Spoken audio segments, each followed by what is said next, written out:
I think we'll go ahead and get started. Thank you, Carrie, for the music.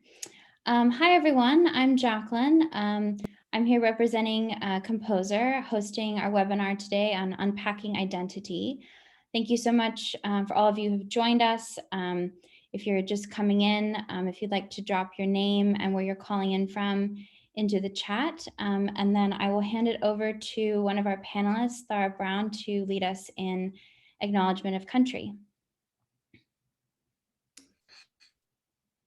Thank you, Jacqueline, and hi, everybody. Thanks for joining, whatever time zone you're in. I'm being blessed to be asked to acknowledge country for us this morning here. I'm on the lands of the Wurundjeri Woi-wurrung people of the Kulin Nation and pay my respects to their elders, past, present, and emerging. And just also invite you all to take time to just really ground and breathe into what country you're on today, what traditional lands or homelands, depending where you are in the world, and just acknowledge that we're all on Indigenous lands wherever we are, and that our lands and our waterways and people, sky, and all our country is sacred, and to really honor country and our place in that. So yeah, thanks for joining and thanks for letting me open. Thank you, Thara. And I am calling in from, personally, I'm calling in from Los Angeles on the traditional lands of the Chumash and Tongva people. So welcome everyone. We're super excited to have you. Really thankful to all of our panelists who are with us today. And we're going to take a deep dive together on the very important topic of identity and unpacking identity. So I will start us off with a little bit of introduction to Composer, if you're not familiar with it, as well as our curriculum design framework. Then I'll turn it over to our partners for them to share more about their organizations and their work. And then we'll move into our panel discussion and leave time at the end for our Q&A. So as we go through the program, please feel free to use the chat function if you'd like to chat with other attendees.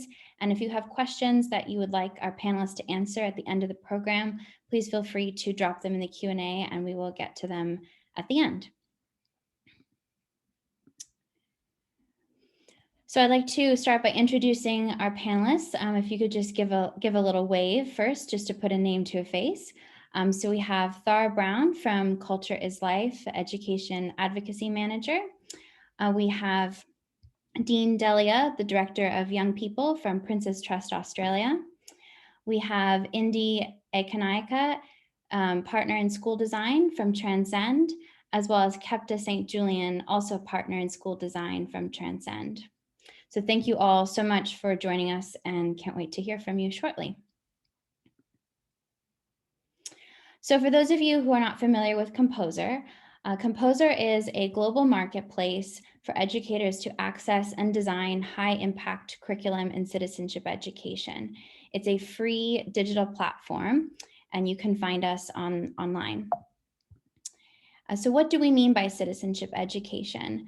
At Composer, we define citizenship education into 4 areas of global competency, social and emotional learning, social justice, and civic learning. And we also describe citizenship education as equipping the next generation to act for the well-being of themselves, their communities, and the planet. So at Composer, oh, sorry, wrong slide. Oh my goodness. Here we go. So at Composer, we source our content from a variety of different organizations. We have 35 content providers that we work with in Australia and the US, and they all specialize in one or more of the 4 areas that I described. And they're all really committed to helping students grow and reach their full potential as individuals and citizens. And so on Composer, we have a library of over 1,000 learning experiences from all of these different organizations. Some are large organizations that you may have heard of, particularly in the US, such as Facing History and Ourselves, and others are smaller emerging organizations, but all really committed to the same mission. So describing our curriculum design framework a little bit. So at Composer, our mission is to support educators in designing their curriculum for student mastery. And one of the ways that we do this is by translating all of our content into a common visual language, where we describe an element as a single learning experience and a string as a sequence of learning experiences.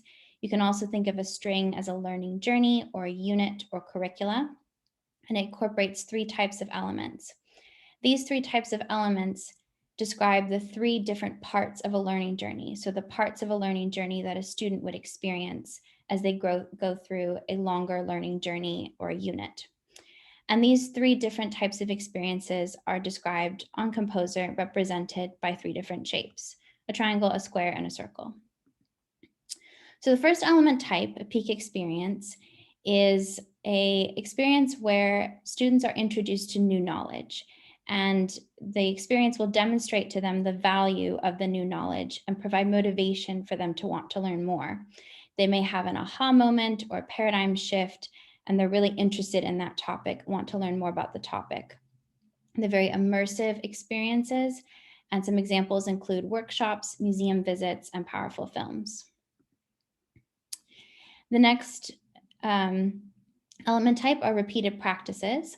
Repeated practices essentially move new knowledge from the peak experience into working knowledge or long-term memory.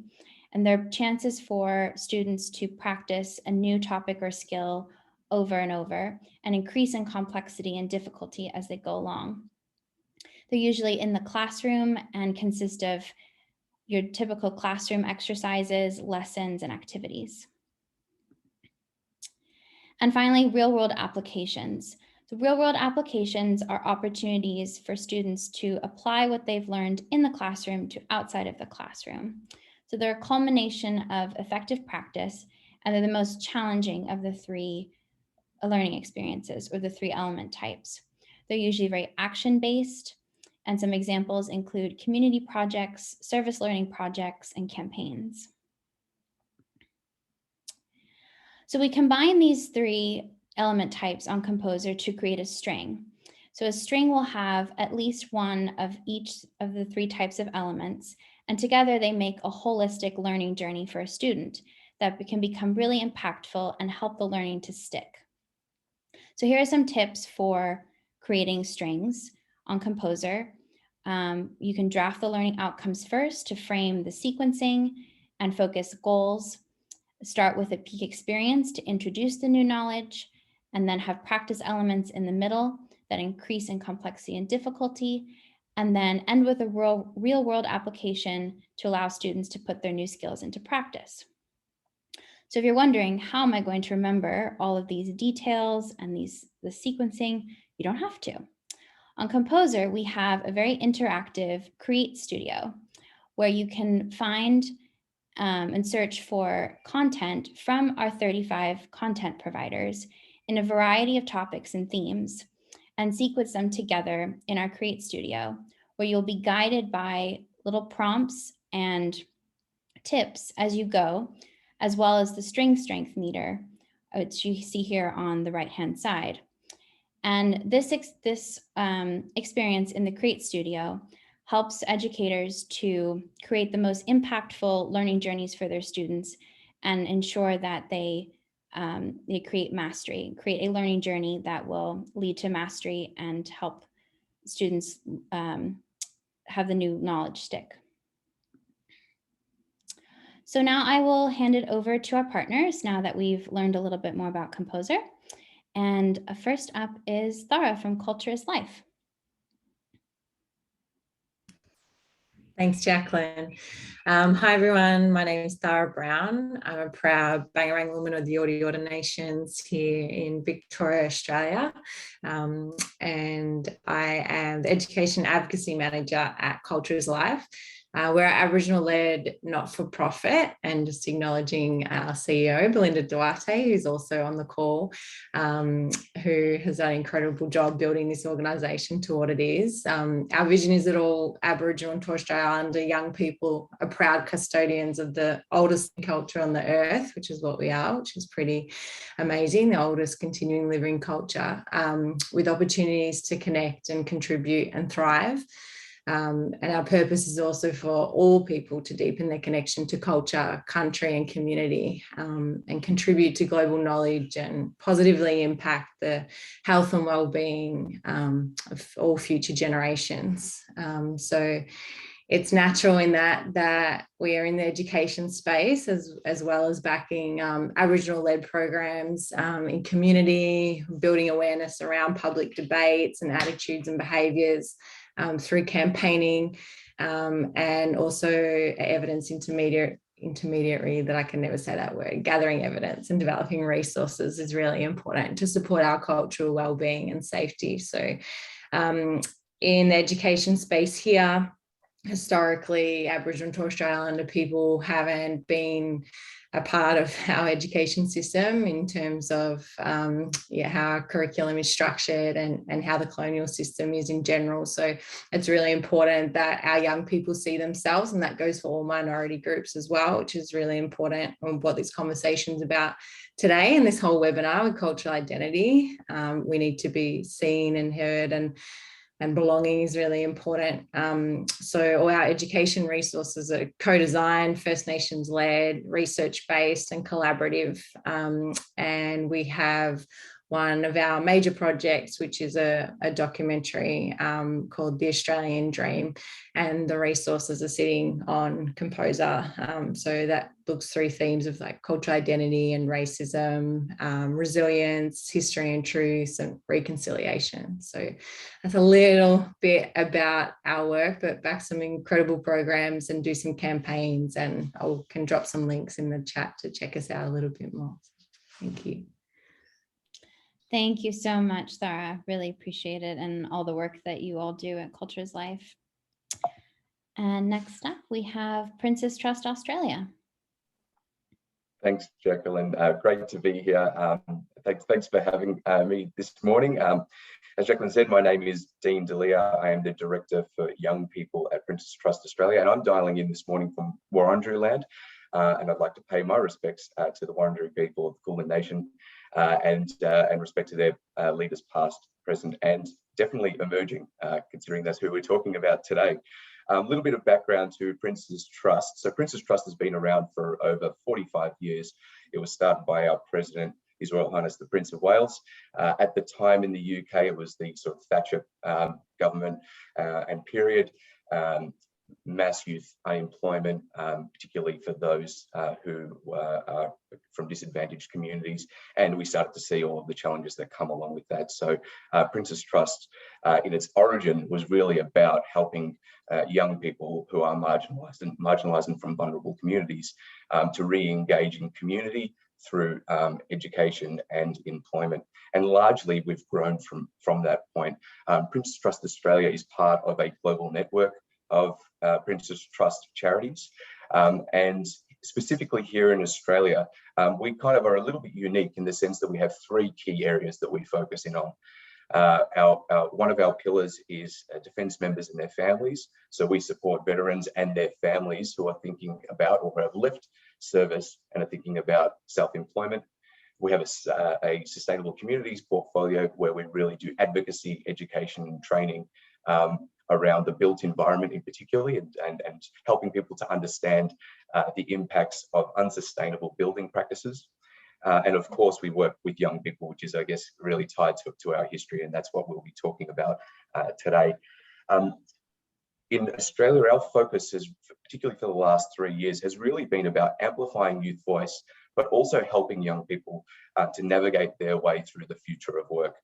About 3 years ago, similar to Thara, we went through a co-design process. We looked at a lot of research, both locally and globally, about how young people are faring and what are going to be some of the challenges and opportunities for young people as we step into the fourth industrial revolution. We did a range of co-designs with young people, with subject matter experts, with educators, and we effectively created an education framework called Achieve, which helps young people to really explore this idea of what you want to be when you grow up, how to make informed subject choices, and how to make informed choices about navigating either a linear career path or a non-linear career path, which is probably the more accurate or the more common paths that we see these days. Today, specifically, we're going to be focusing in on the concept of identity and really thinking about identity through the lens of the future of work and job clusters, and helping young people to just get a little bit more framing around that question that we have all been asked and surely asked other people, which is, what do you want to be when you grow up? Thanks, Jacqueline. Awesome. Thank you so much, Dean. Lovely to hear from you. And then finally, we'll hear from Indy and Kepta from Transcend Education. Thanks for the intro, Jacqueline. So my name is India Kanayaka. I'm located in Cincinnati, Ohio, and the quickest way to figure out where that is, if you're international, or I guess if you live in the US and don't know where Cincinnati is we're about 4 hours south of Detroit, and then a few hours more south of Toronto. Thar, really appreciated your land acknowledgement. I'm calling in from Hopewell Land here in Cincinnati, Ohio. So briefly, Transcend is a nonprofit that works with schools and districts across the United States to help them in their own process of redesigning their school models. And this can look a lot of different ways depending on the school or district or the community. So just a couple of the examples are, we actually have a team, or we have some projects that work on career and technical education, which Dean was actually kind of reminding me of as he was talking.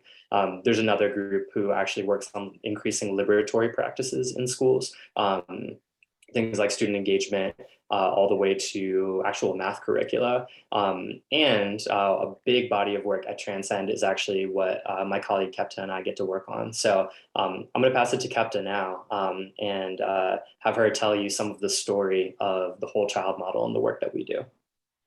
Thank you, Indy, and thank you to our fellow panelists and to Jacqueline for inviting us to partake in this amazing webinar. So before we actually dig into the nuts and bolts of the whole child model, I'm going to share a little bit of history and context through a little bit of storytelling. At the core of our work, we believe that just as students need to learn academic skills, they also need to learn social emotional skills in order to thrive in our world. While school educators and leaders cannot control what happens to students outside the four walls of a school building, what they can control is how students feel a sense of belonging in the space where they spend the most time. For many of our youth, particularly Brown and Black students who are experiencing many challenges in our world, there is no safe outlet to express their needs and their feelings. It's more common than not that the only way they're able to express their pain is through challenging or disruptive behaviors. Students need spaces where they feel seen, valued, and heard. The whole child model is a framework that addresses this critical need. The model got developed at Van Ness Elementary. Van Ness is a traditional pre-K-5 public elementary school located in the Navy Yard of Washington, D.C. Van Ness was closed for about 10 years while the surrounding neighborhood was torn down and redeveloped. It reopened in 2015 under the leadership of Cynthia Robinson Rivers, who was founding principal and has been our partner at Transcend in launching and developing the model. The Navy Yard neighborhood was meant to be intentionally diverse. So when it was rebuilt, the developers committed to making more affordable housing units that existed even before the neighborhood was actually torn down. When the school reopened in 2015, they started with pre-K and kindergarten, and then added a grade level every year since then. And in 2020, 2021, Van Ness was fully built out. Our work with Van Ness officially started in their second year of reopening when they joined the very first New Schools Venture Fund Transcend Collaborative. This was a 10-month Ignite experience where we worked with a group of schools across the country to envision the model that they wanted to create for schools. Our partners learned how to conduct empathy interviews, talking to a lot of families, students, staff members to really listen and learn about what the community wanted for students. And that is a huge part of what we at Transcend believe and how we operate. They dug into the science of learning and development to think about how well their current approach upheld the principles of SOLD and where they had gaps. They then explored future trends to think about the world that students are going to inherit and what they will need in order to be prepared to thrive in it. They synthesized a lot of the understandings to create graduate aims and went on inspiration visits and learned about a ton of innovative things that different schools were doing. And through the process, the Van Ness team developed its vision, a set of graduate aims for students, and then a broad vision for the type of model that they were creating. And at the heart of this vision were student well-being, student as maker, and student ownership for learning. In 2017 and 18, Van Ness and Transcend continued to partner beyond the Ignite phase and went deeper into working together to advance the model.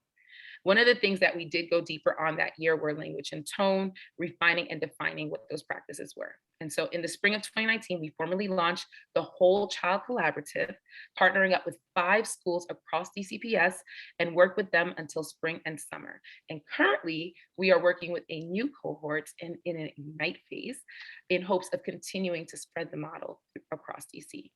And so now I'm going to pass the mic again to Indy, who's going to really take us through the nuts and bolts of what the model looks like in action. Thanks, Kat. So I threw this in the chat, and I'm sorry that that didn't automatically hyperlink. I don't know the Zoom rules, my bad. First, there's a lot of detail here. So we encourage you to just take a look at our website as well as contact us through there if you would like to talk further. So instead of trying to explain everything on here, I think I'll provide just a couple pieces of context that might be helpful, particularly for our conversation today. So I think one thing that's really important to consider in this context specifically is that we are not a curriculum provider.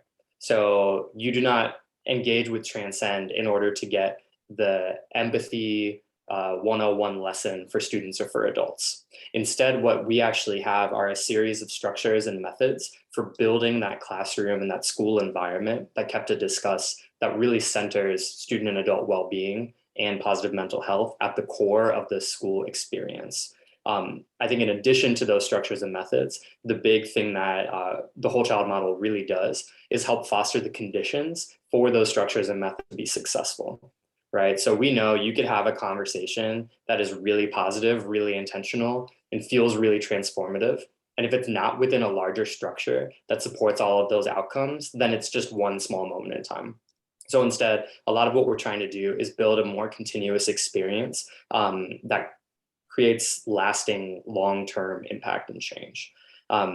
So a few of the things that I'll highlight here briefly. On the left is Family Circle. Family Circle is essentially a philosophy about two-way family engagement that's proactive, ongoing, and really persists throughout a child's time working with the school community. Unfortunately, a lot of school communities have some form of family communication that is solely limited to identifying problems or rote information, right? Instead, we know that families or communities and schools are both key drivers of a student's well-being and their life success, right? Their trajectory. And we need to foster a positive relationship together there. Boost on the right side of this diagram is essentially, if you're familiar with this terminology, it's kind of a tier 1.5 or tier 2 strategy in which some students who need extra support have access to that extra support in inclusive and supportive ways.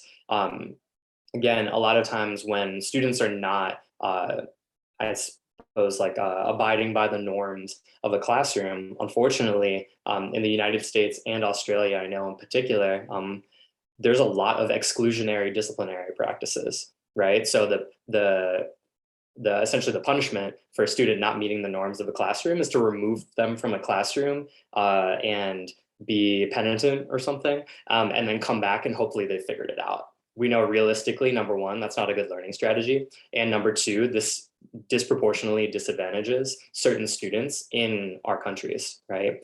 Kepta made a specific mention of Black and Brown students, and Black and Brown students in the United States have disproportionately high levels of exclusionary discipline, things like suspensions and expulsions from school. When we look at Australia, actually, Indigenous students experience the exact same thing. So really Boost is kind of this inclusive strategy to provide extra support, since all of us are different and we all do need different things in order to thrive within that school environment. If you could click ahead one, I'll just highlight a couple of the care practices here, because I feel like these are really the key foundational aspects of the whole child model. And Kepta mentioned a couple of these already, but care practices, care stands for compassion, assertiveness, routines, and environment. And these are those foundational pieces that we believe are important for all students and adults to experience in a school environment in order to be successful, in order to feel belonging, in order to be able to take academic risks and work on their other social emotional learning competencies like their self-awareness, responsible decision-making, and so on. So again, I kind of used that empathy example earlier, right? This is not saying, here's the 3-step approach to empathy. Instead, more of what our model is trying to do is trying to build this foundation, build the mindsets, and then work towards meaningful strategies and practice opportunities for adults and students to learn what empathy in a classroom looks like together. And this is particularly important when we're considering dimensions of identity and the fact that in so many of our classrooms across countries across the world, right, in these multicultural environments we live in, there's students and teachers who are in classrooms together who might not share certain dimensions of identity. Right. So empathy is not just a nice to have thing that makes you feel very warm and, I don't know, sweet and I'm having a nice time at school. But this is actually foundational for learning. It's foundational for belonging, and it's foundational for fixing some of the societal injustices that we hope our students will be activated to do as they grow up and move through their educational journeys. So that was kind of a lot, and I feel like we have to still brush the surface. So please explore that link that I believe Carrie sent out a little bit ago, and you can definitely get in touch with us there. We'd be happy to chat more. Amazing. Thank you so much, Indy. I love how you just described the need for empathy and that foundation. That's beautiful. Wonderful. Well, thank you all for sharing about your organizations. I am going to now jump over to Composer to show you all, if I can get out of presentation mode, so I can show you all the string that we created, keeping in mind this great framing that Kepta and Indy have shared of the whole child model, as well as the content from both Culture is Life and Prince's Trust Australia that we have on Composer. So here we are. So this is a string that we created for this webinar.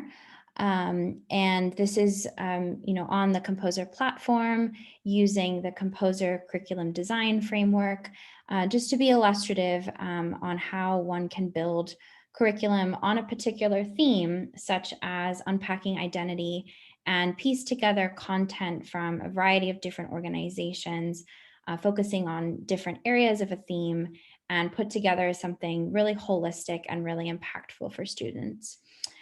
So I'll just quickly show this. So we have some content here from some other organizations that are not with us today. So this element from World Savvy goes into value exploration and that how aligns with identity.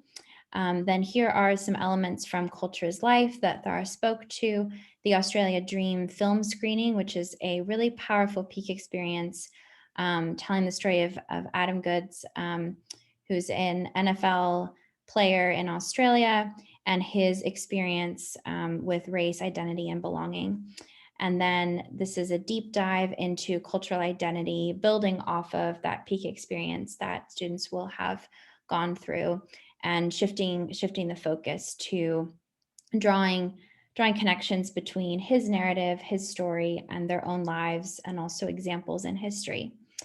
And then we have an element from Facing History in Ourselves, which may be a very familiar organization to some of you, drawing connections between identity and community. And then as well as some content from organization called Inspire Ed, which has come out of the Yale Center for Emotional Intelligence. And this really touches on what MD and Kepta were sharing on creating safe spaces for students and having that foundation while learning, and just how incredibly vital that is for students' well-being. So in this element, students define what safe is and create a vision of safe together, and then they translate that into a sort of action plan for their classrooms. And then we have this awesome peak experience from Prince's Trust Australia, Who I Am. And as Dean told me the other day, it's who I am, not who am I.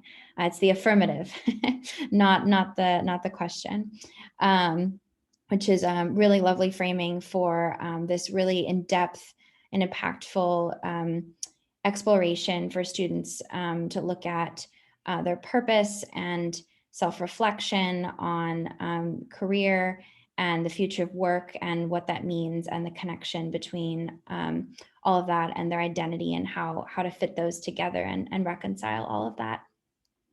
And then we have an action-oriented SMART goals element. And then finally, a real-world application from Videos for Change. Videos for Change is a close composer partner.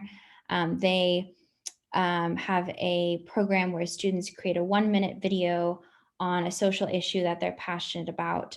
And so Videos for Change, in this case, for unpacking identity, it presents students a really wonderful opportunity to take what they've learned about themselves, about their peers, about their backgrounds, and creating that safe space and putting that into self-expression into this video project, really hands-on student-led project.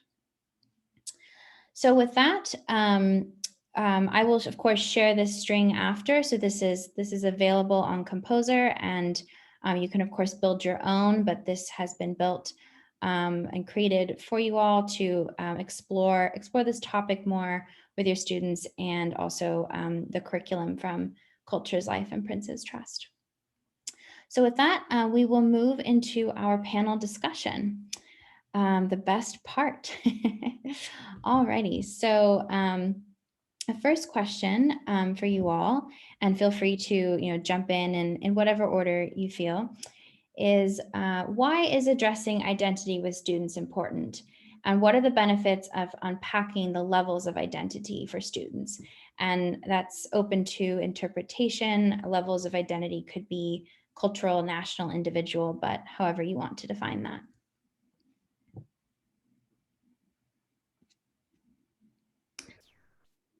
I'll jump in then. We're just going to look at each other and smile otherwise. So someone's going to get in. I think, yeah, this is a huge question, and what I'll always ask myself, why are we doing this, and a reminder to why and the importance of all the work we do. And I think first and foremost, anyone working with young people, the priority is their health and happiness and safety. And all the evidence and research shows, and we know from feeling it ourselves in classrooms and spaces and environments that we've been in, if we don't feel seen, if we're not understood, our backgrounds, our languages, our traditional ways, customs, like everything that makes us us, and what is our sense of belonging, culturally, religiously, spiritually, like there's so many different aspects. We don't feel safe in spaces, and it actually affects our learning, which is what we're all here to do. So our health and well-being, our learning, it can lead to behavioural issues, disengagement, dropout, like the list goes on to why we need to feel safe in a classroom. And I'm sure everyone's work here agrees with that. So I think, yeah, the why is the safety first and foremost. And I know for us, particularly here in Australia, and we see it in every country with minority groups in classrooms, you can just, the statistics are there and the evidence is there that the way that our education system is structured really affects our young people. When we don't have an understanding of where everyone's from, we're not included in our curriculum, and our practices and our environments aren't made for us. So I just think, yeah, it's a huge question, but there's so much to unpack there. But yeah, I think it's very important. And something to also consider is the staff. We talk about the students, but if the adults around them aren't feeling seen, heard, safe, don't have awareness of their own ancestral story, they're, themselves and where they're from and what their story means to them. And part of our professional development work at Cultures Life is always to check in with ourselves as adults first. understand our own story and how that affects the way we show up in the world. So I think it's huge. And yeah, I wish we had spaces and models like Transcend and all the work people are doing here when I was in school. So definitely coming a long way. Oh, sorry, go ahead, Kefta. No, excuse me. I just wanted to thank you for kicking us off. You said so many things that deeply resonated with me. And connecting it to our whole child model, I'm just thinking that there is no well-being that can occur without an awareness and celebration of identity. When we think about well-being, we think about, like what you mentioned, feeling safe and feeling connected. And I'm a first generation American. My parents are from Haiti. They came in the late 80s. And so I remember myself growing up as a first generation American student in an American school and feeling this disconnect where, you know, some of the words weren't the same, the words that we said at home, and not even because my parents made up English words, you know, whatever made sense to them. They were like, that's an English word, we're going to use that. And I'm like, well, that doesn't fit in my classroom. You know, my teacher's saying this is the way to do it. And I can imagine like how much of an impact it would have had on me as a student, really feeling safe and centered and connected to my teachers and my community. Had my identity been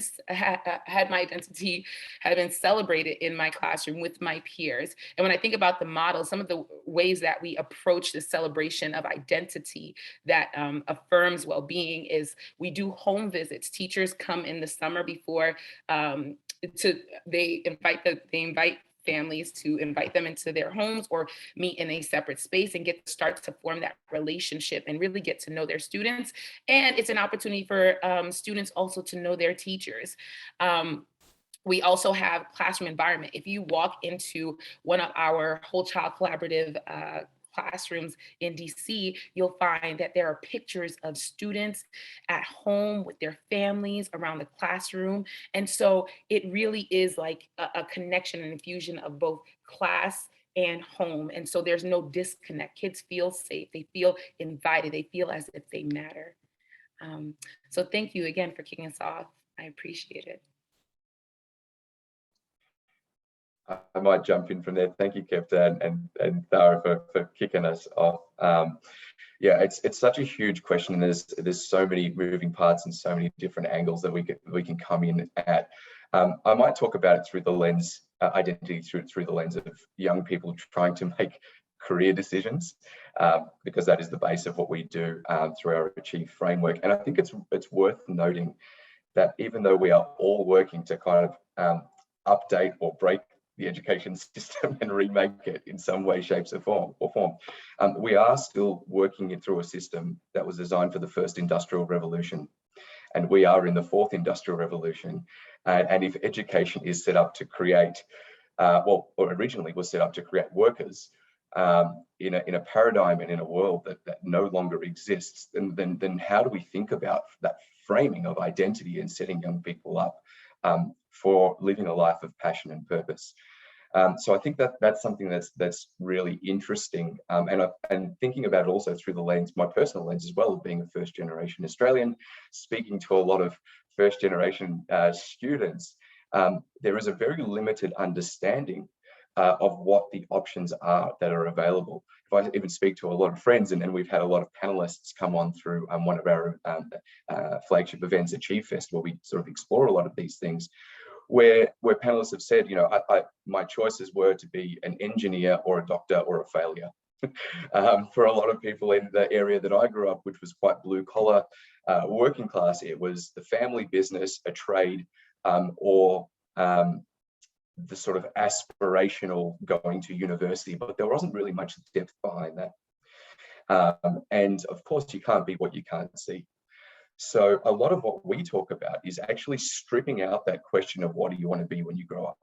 Because let's face it, most jobs that young people will go into, or businesses they'll create, those sectors and those industries don't even exist at the moment. And even those more traditional career paths will be, and are already being so dramatically changed and disrupted by the fourth industrial revolution, that it really explores this idea of, well, how are we setting up these young people and helping them to build their identity that is around what they're good at, what they value, and what they're sort of passionate about.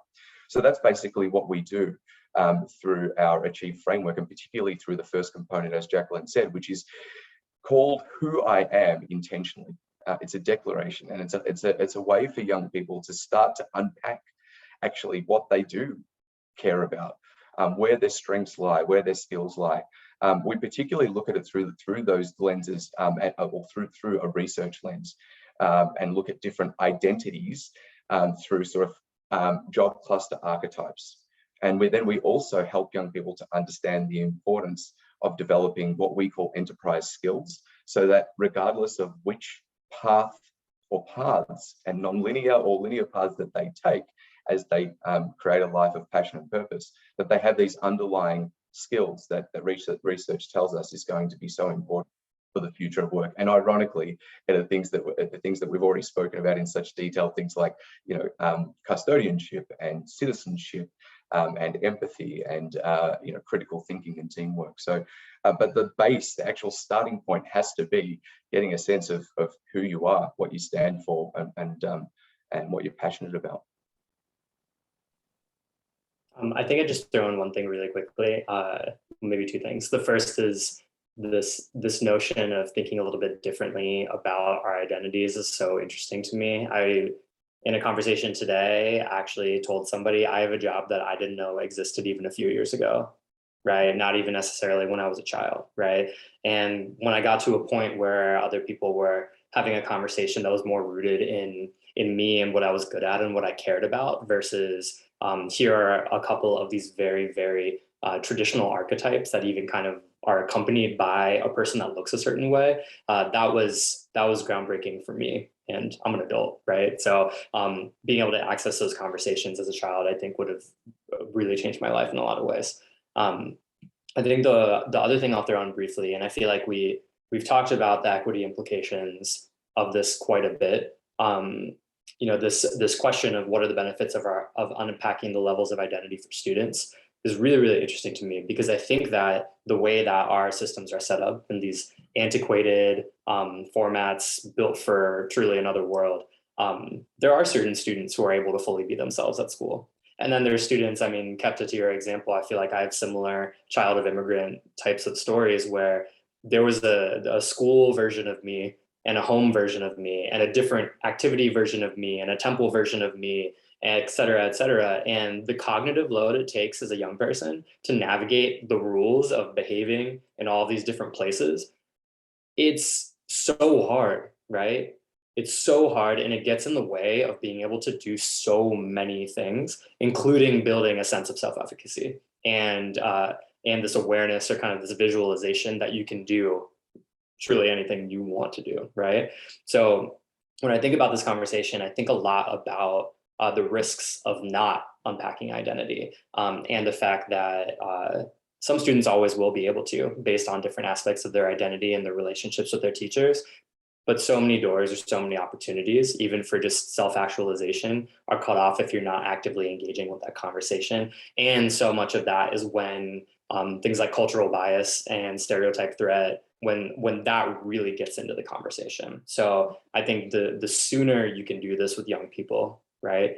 I think there's evidence, I don't have this handy, I apologize, but there's evidence that that children, even like significantly before they actually go to school, are experiencing racial difference in some way, right? Or are able to perceive racial difference in some way, right? So this notion even of like some students are too young to talk about race, or some students are too young to talk about these other identity markers, it's still affecting their lives, right? So I think a lot of the responsibility we have is to like truly change these school environments.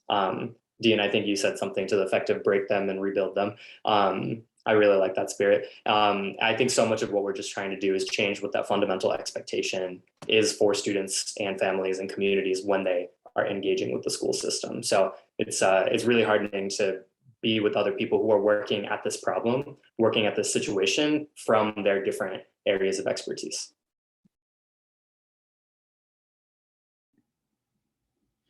So beautifully said, all of you. Thank you. Thank you so much. There's so much there. There's unpacking on every level. Amazing. So our next question, I believe all of you actually touched on this in some way or another already, but what does unpacking identity mean to you and to your organization, and through what lens do you approach identity through your work? I'll Sure, kick I'm off happy to- again if you want. I can Yeah, do the but rest. I think it makes sense, Tara, considering your work is at the start of the string anyway. Yeah, good idea. Yeah, something really interesting in this, every project that's come to us, like First Nations led documentaries, books on stolen generations that we've done with uncles and elders, and even this Back to Nature series that we're talking about now with the health benefits of connecting to nature and country. Whenever we're unpacking the themes, the first one that always comes out is cultural identity. Like, what message are they trying to get across? What's the main learning we want to, the understanding before we can understand and unpack, racism and health benefits and everything else. It always comes down to doing this, talking about culture and identity and what it means first. For me, a big thing is representation, and what I've been thinking about, why our resources are so unique and sought after, and why I wish I had them as a young girl in a classroom. And a big thing that is in the Australian Dream resources, that's in the string as well, is it's called the My Australian Dream campaign, but it can be adapted to My Dream campaign, or you insert country or whichever you would like to do. But we have 12 ambassadors, young and old and different genders and places around the country, talking about their vision for a just and equitable and safe Australia. And I think something that Indy mentioned just then as well around expression, that's really important. So in all our resources, there's journaling, or there's ways for, like, we're talking about that cognitive overload that you mentioned. Like, there's so much to process, and we're not allowing space in enough in what I've seen in education spaces to be able to express and heal. It's, our work is healing. We're healing as a nation from our history and our traumas, and it needs to be done in a safe way that we understand the why and everything we're unpacking now. So yeah, I was just thinking a lot about like tools we can use. This campaign, like you can check it out. There's 12 ambassadors. They're like 1-minute clips, and then we encourage students to be able to express whatever they're thinking and feeling from looking at the videos and the cultural identity clip, and create what their vision and their dream is.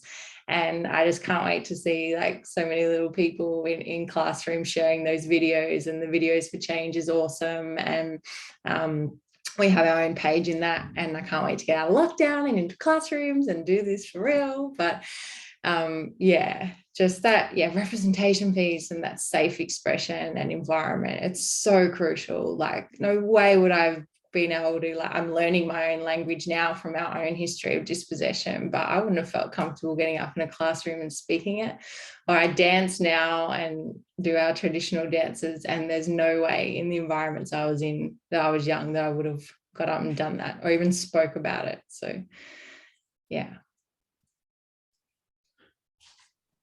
I'll let someone else speak now. Thanks so much, Tara. It's hard to follow. So I'll talk about sort of how we look at identity, and really through our Who I Am resources and elements. There's sort of three key parts to it. The first is that we have some resources that we call identity cards, and there's a range of ways that you can use them, but effectively it's a really good way for young people to look at a range of different images, or they could create or share images that connect with them. But it's a way for young people to look at a bunch of different images and start a conversation about sharing with others who they are. And these images could be, anything could be pictures of food, it could be pictures of sport, it could be pictures of music, it could be pictures of culture.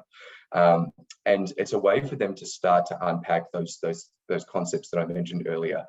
What are you good at? What are you interested in? And what do you value? And it starts a really valuable discussion. And a part of the discussion that I think is missing from careers education, which is that you can be passionate about something and not want to do it for a career. I often talk about it when I facilitate these sort of things with young people, that like I put up an image of someone running. I love running, but I don't want to be a personal trainer. I know, because I've tried it and it wasn't my jam. What I'm really passionate about is young people, and helping young people find their voice.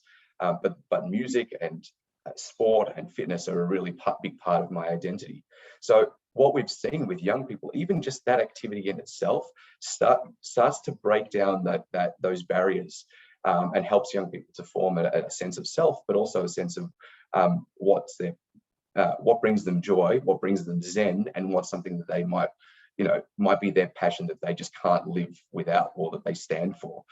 The second part of that peak experience is really helping young people to look at, we call them identities, but really, I mean, you could call them personas or archetypes.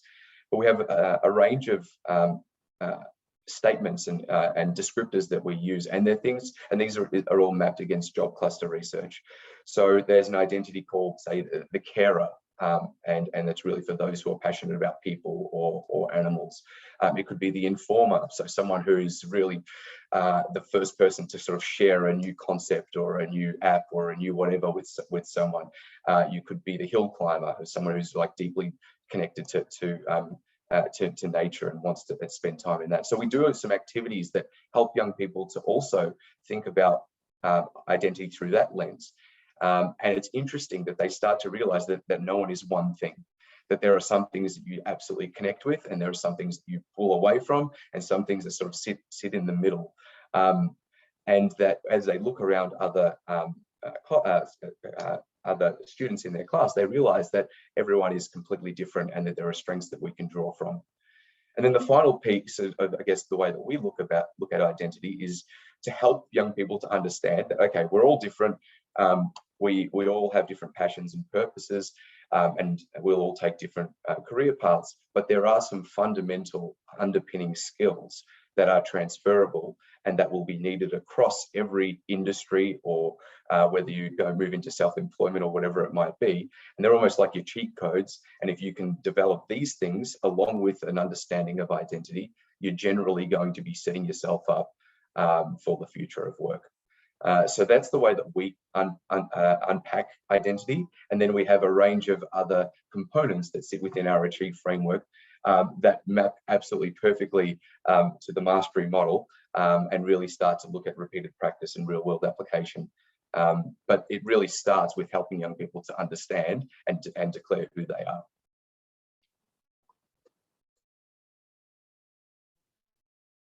Kevta, I can hop in briefly, unless there's something you want to throw out there now. So maybe a slightly different answer to the second question about the lens through which we approach identity. As I mentioned earlier, Transcend is not a curriculum provider. So the way that we engage in this, again, is more through processes and methods. And one that I wanted to highlight was the importance of community co-design in our projects. So we have this thing that we call the whole child model that was developed in this one very specific context in Washington, DC. And now we are actually working on projects to spread that to other places within the country and other schools in Washington, DC itself. One really important part of this process, though, is recognizing that not all of these communities are exactly the same. So not just taking this curriculum off the shelf or this model off the shelf and saying, oh, new community, here it is, right? Here's exactly the playbook for how you do this. The reason that model works so well in its original state or original place is because it's so deeply intertwined with the community, with school as a whole, with the students, with the faculty, with family and other community members. So I think, like, from a process perspective, one of the lenses that Transcend uses and our team uses to approach identity is through really authentic and ongoing partnership with communities as we're going through the implementation process. So we have a design team or an implementation team that is school-based. We also have another team that we're still trying to finalize the name, but essentially it's an advisory team that comprises of people who are maybe one step removed from the, oh, where do we put time in our schedule, or how do we modify this one small detail? They're looking at a little bit larger level or a wider level in order to determine, okay, so do these practices really meet the needs of our community? What are the very authentic challenges or actually authentic assets that our community has? And how do we really lift those up and leverage those as a part of what's happening at school? So I think for us, and I imagine that different people on different teams would kind of answer this slightly differently at Transcend, because there's a wide range of projects and products and experiences that we're working on. But for us, largely, it's just about number one, like being authentically curious, and number two, having sustained involvement, and not just a meeting at the front end that says, hey, community, do you feel really nice about this? Do you feel good about this plan? Cool, we got you to check off that box, and now we can move forward with our ideas about what we think works best. Instead, it's a much more reciprocal and ongoing, long-lasting relationship.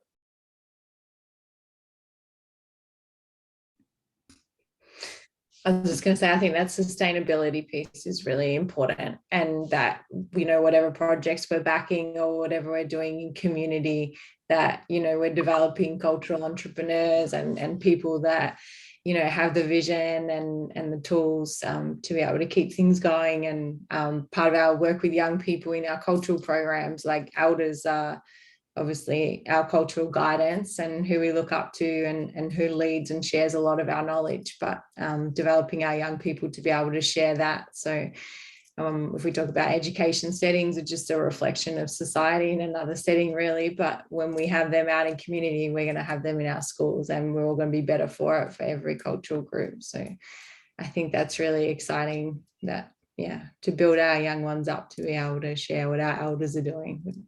Yeah. That's wonderful. Thank you all so much. Unfortunately, we're almost out of time. So just to close, I will ask each of you, if you'd like, to share your number one practical tip for educators to get started on addressing identity with their students. I'm happy to kick off with this, and I'll be super quick because I know we're pressed on time. And I guess I'll just throw back to Thara's comment about how we show up. What we find is that educators often tell us that the biggest barrier for them about teaching young people about the future of work and getting good careers education and developing enterprise skills is that they don't feel like they are either enterprising or have the knowledge base. And I absolutely acknowledge that teachers often get sort of the slap on the wrist for not being everything and not being all-knowing, and that it's a highly pressured role. So I guess I would just encourage educators to think about their own experiences, recognize that teaching encompasses all of these enterprise skills. And even if a teacher has gone from high school to some sort of further study and then back into a high school or a primary school, that they still have skills, they have experiences and have networks that haven't taken that linear journey. Thank you, Dean, for kicking us off.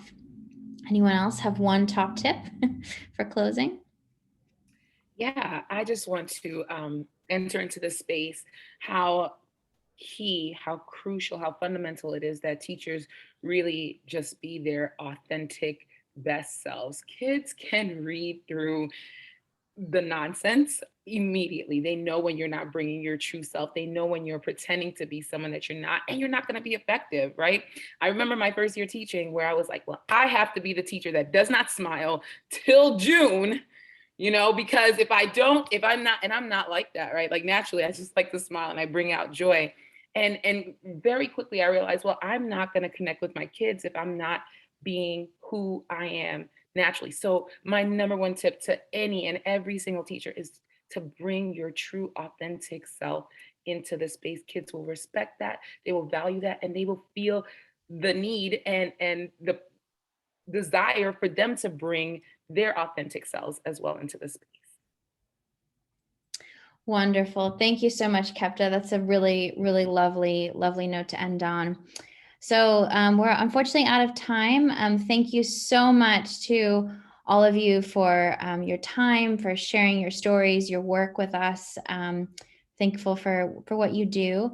For those of you in the audience, please sign up for Composer, composereducation.org. You check it out. It is free for educators. You can access over 1,000 different learning experiences in citizenship education, including those that Thara and Dean talked about.